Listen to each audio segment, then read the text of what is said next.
All right, guys, today we're going to talk about flat rate. Is it ruining the automotive industry? Let's get into it.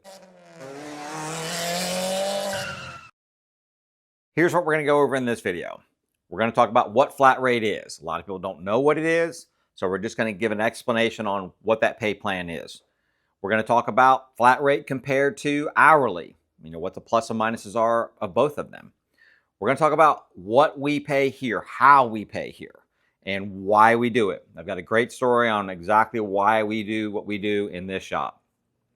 And at the end, we're going to talk about a pretty interesting, pretty much, I think, unknown that happens at dealerships that I think you guys need to know about. So let's start off with what is flat rate? Flat rate is this. A vehicle comes in. Let's say that this BMW right here comes in the shop and it's got to have, this oil cooler replaced. Okay. There is a guide that tells us how long it takes to replace that or what it should take to replace that. And the guy, I'm going to just throw this out there. Let's say that it called for 1 hour to do that. Okay. So what flat rate would do is it would pay the technician 1 hour to do that job. Would not matter if that technician took a half hour to do that job or if it took him 2 hours to do that job. He would get paid the 1 hour. It works off of tenths. So every 6 minutes is a tenth, and that's just how it goes, right? And just to really quickly segue into this and kind of explain this to you, the guides are not always like concrete because they don't take into account rust and corrosion and things that have been already worked on before that might have, maybe somebody took this off before and put a bunch of sealer on it. Now the sealer's got to be cleaned off of it. So you always have to take the guide as, this is going to be pretty much the lowest number, and we could have to add to it depending on the conditions of the vehicle. A lot of technicians really like that because if you think about it, let's say that they can get that job done in a half hour. Well, that means that they got paid 1 hour for half hours worth of work. And a technician that has the right amount of work, the right kind of work, the right mix of work can turn a lot of hours. So like in our shop here, we're open roughly 42 hours a week just because we're here a little early in the morning for morning meetings and things like that. We're technically open 40 hours, but there's always a little bit of time in there. So our technicians can turn 50 or 55 hours in a week because they can get the jobs done quicker. I already see it. People are down in the comments right now. That's not right. A client should only pay for how long it took to do it. Okay. And there are a lot of people out there that believe that. And there are even some government entities that are pushing for legislation for that. Let me give you the downside of saying, okay, you should only get paid for how long it takes you to do it. Perfect. So when, again, like we talked about, when these guides are made, the way that I was taught that they were made, I don't know if this still holds true now. I'm sure now there's more probably algorithms and stuff in it. The way I was taught way back in the day was that the manufacturers actually had a technician and they would pull off a part, put it back on, pull off a part, put it back on, pull off a part, put it back on. They would take those 3 tries, those 3 repairs, and they would average the time it took them to do it, and that would be the book time. I don't know if that's true or not. That's something I heard way back in the day. That could be a total wives' tale. Leave a comment down there and let me know. But here's the thing. Technicians buy tools. They have experience. They get better at it. And they're not using hand tools, right? You're using a lot of electric tools or air tools. So they're getting things done quicker than the book calls for because they have experience and they have investments made in tooling to do this with. If you tell a technician, and we're going to get into this in a second because this is human nature. If you tell somebody, hey, you know what? I'm going to pay you however long it takes you to do that job right there. I'm going to pay you to do that. I'm going to pay you that amount of time. Well, guess what? Most people are going to walk over to that toolbox and grab them a wrench and put it on there and start wrenching that bolt out. What does it matter? Why do I need to be fast? You're going to pay me however long it takes me to do it. If it takes me 2 hours, you're going to pay me 2 hours. If it takes me 3 hours, you're going to pay me 3 hours. And so where do we draw the line on that? Now, do we say We're going to pay you how long it takes you to do it, up to book time. I mean, there's so much involved in that. I mean, that's a video all by itself. I want to address something really quickly here. I've got a lot of shop owners and technicians that I fully respect that are very passionate about this subject on either the flat rate side or on the hourly side. So let's talk about hourly. Everybody's going to know what hourly is. Hourly is somebody comes in, they clock in, they get paid for every hour they're on the clock. There you go. That's hourly. That's simple. Everybody knows that. There are a lot of shops today that pay hourly. It didn't used to be a thing for most of the automotive industries, at least in my lifetime, has been some form or shape of flat rate. But a lot of shops are going to hourly now. And there's some passionate discord, we'll say, on both sides of this. And I think both sides have a leg to stand on, right? They're definitely, I don't think either one of them is wrong or either one of them is any more right than the other. I feel like this. I feel like when you're dealing with people, there's no wrong choice as long as what you're doing is ethical and moral, period. And I don't care if that's the employees, the clients, the vendors, it doesn't matter. That's the lens you have to look through.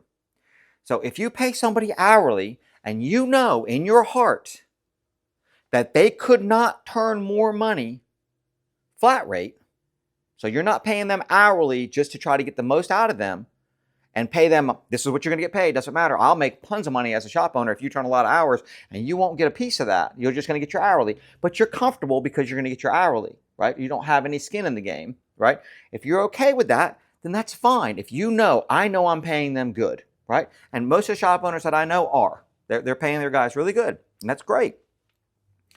There's some that aren't. There's some that are out there that are like, anyway, there's always those people. If you're a flat rate person and you just pay flat rate, period, nothing else, the technicians walk in the door in the morning and they have earned zero.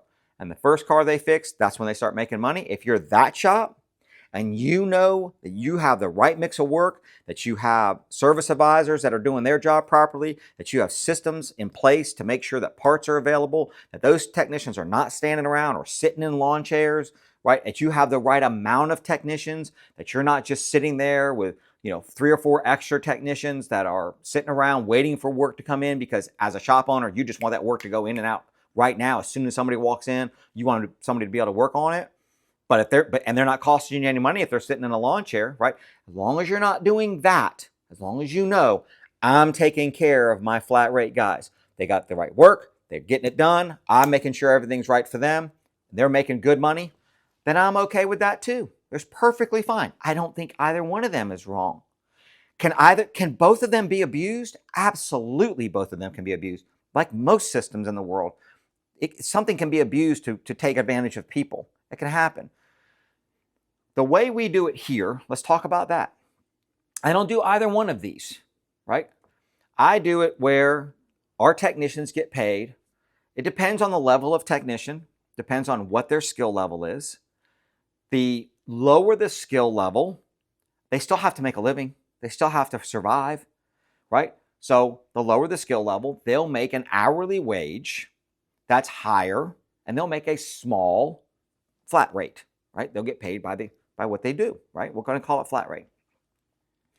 That way they can survive, they can learn, they can take the time to understand. They got to be able to get things done. They've got to look the system up, look the procedures up, take the time to do that. And because they're inexperienced, I understand it's going to take them longer to do a job. Maybe that job calls for an hour and it takes them 2 hours to do it, right? But they're getting a larger hourly pay. And they are also getting a small perk, we'll say, or understanding, or they've got some skin in the game. I can make some good money here if I can get more efficient at something, right? Whereas the higher the level goes for our technicians, of course, and this is any technician that comes work for me, we'll have a discussion. It doesn't matter. I'll set up anything that's, as long as it's good for both you and me, I'll set it up. But most of our technicians are higher end technicians. They want more experienced. They want to have a lower hourly and they want to have a higher flat rate because they know they can turn a lot of work. And we have all those systems in place to be sure. And sometimes it falls apart a little bit. Nothing's perfect in this world, but we do have systems in place to keep them busy and keep them where they can turn the hours, right? So they like that because they're in control of their paycheck. I told you I was going to tell you a story. So here's the story. And I used to pay hourly. And I was because I'm going to say this, and boy, there's about to be some comments about this. I've always been with, actually right now we're not, but up until a few years ago, I was always with some consulting firm one way or another. I came into this business as a mechanic, and I didn't really know how to run a business. So say what you want to say about consulting firms. We can have an entire video about that, but this isn't that. They helped me over the years learn about business. And there's some things that are good and bad about those situations. But at that time, I was paying hourly. My coach actually came in to my shop and sat there and watched for a day. At the end of the day, he came to me and he said, "We're going to have to fire that guy." And I said, "Why would I ever fire that guy? That's like one of my best guys. He is loyal. He shows up every single day. He is never late. I mean, why would I ever?" And he doesn't have comebacks. Why would I ever want to fire that guy? He's like, "I'm looking at your numbers. I'm looking at him, and he's just not turning any work." Now, I will tell you, and for those of you that aren't in the business, these numbers might not mean a whole lot to you, but just understand that we were open about 40 hours a week, and he was turning about 25 hours a week. At the time, I was a younger shop owner. All the things that I just said about him kind of played a part in like, well, he's turning 25 hours a week. Okay. When you crunch the numbers down, 25 hours a week for a technician, at his level, at least what he was getting paid, he wasn't making the shop really any money. It was not costing me money, but it wasn't making me money either. And so the coach said, just from a purely, gosh, I want to say this right, business standpoint, we've got to get rid of him. And I just said, absolutely not. And so he said, well, we can go talk to him and put him on flat rate, but if we do, he's going to quit. I'm like, well, we'll go talk to him and we're going to figure this out. So I went and talked to him. He said, yeah, well, I'll go on flat rate. This is when I found out what human nature was all about. I will tell you without question, this human being that we're talking about was not over in the corner of the shop, smoking a cigarette, hiding around back, trying not to do work. This was not someone who was, shop owners all know who I'm talking about, right? This was somebody who was working. I was out in the shop all day, every day with this man. He was working. When he went on flat rate, he was perfectly fine doing that. His hours went to over 40 a week.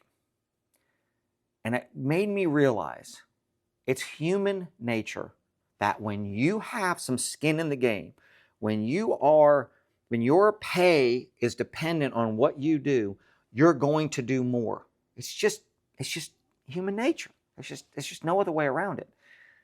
And so at that time, I saw, okay, that works, and we went flat rate. Since then, we have morphed into what we are now because there's a culture part of this too. If we just say, you're going to get flat rate for doing this job on this car, right?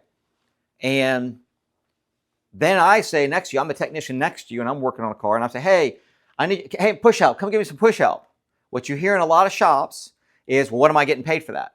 Because if it's pure flat rate, the technician is literally getting paid nothing unless he's working on a car and fixing his own car. If he's helping me push a car in, that's costing him time because he's not working on something that he's making money on.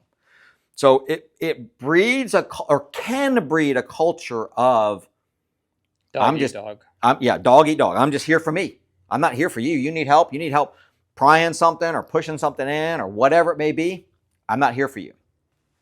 And even though we've never had that culture in the shop, even when we were flat rate, I still felt like, again, what's moral and ethical for you? What when you put that lens in front of you, what do you see? And for me, it was like, we need to change this a little bit. These guys are doing work for each other, and that may equal out, but I want to pay them for that. So that's why we do it how we do it. Now to my one pet peeve in this industry, the thing that I am very passionate about that I don't personally like. And that is how dealerships pay their technicians for warranty work. So most dealerships pay their technicians flat rate, pure flat rate. I'm sure I'm going to hear people out there that are going to say different. From my experience, most do that. And here's the kicker on how they pay warranty work. Let's say they've got to do a head gasket on this car under warranty, and it costs for 24 hours. By the manufacturer's time, costs for 24 hours to do that head gasket job. They will pay that technician 12 hours to do it. It's half of what the actual book time is. That's how they pay warranty work. And then, because technicians have to clock in and out of the jobs as they do them, if for some reason technicians, not just one technician, but they look at all the technicians across their network, if all of a sudden that job technicians get better at it and faster at it, to do it, all of a sudden they're doing it in 10 hours, the manufacturer will lower it down to 10 hours. So I don't like that. I mean, again, you go into this knowing how they're going to pay. So as a technician, if you go to a dealership, you sign up for that. And a lot of dealership technicians can turn a lot of work because they do the same. A lot of them do the same work over and over and over again. But it really is bad when the manufacturer then starts punishing them for being quicker and quicker and quicker and getting it done quick. The other thing is they tend to pay like 0.3 to diagnose a car. That's what I've always heard from dealership techs. I'd love to hear comments down there. We get paid 0.3 to diagnose a car. I mean, some of the cars we work on take a lot longer than that. So how does that work out for them? I'd love to know that. I'd love to leave, you guys leave comments down there below on that. I know there are going to be a lot of comments down below. Please, I'm just asking you this. Be respectful.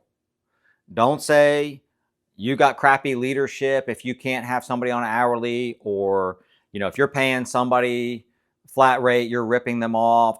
Please don't use that kind of stuff, okay? Be respectful of each other in the comments. This is one that this industry is very passionate about, and I get it.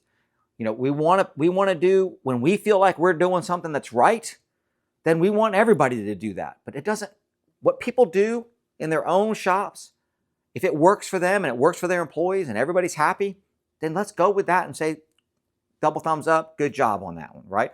I do it a little different, but mine works out for me too. Please be respectful in the comments, because I know this is gonna rile some feathers, right? All right. Thanks for watching, guys. You know what to do. Hit that subscribe button, hit that thumbs up, bell notification so you know when we drop a video. And I know those comments are coming. I don't have to ask for them. Appreciate you watching. We'll see you in the next one.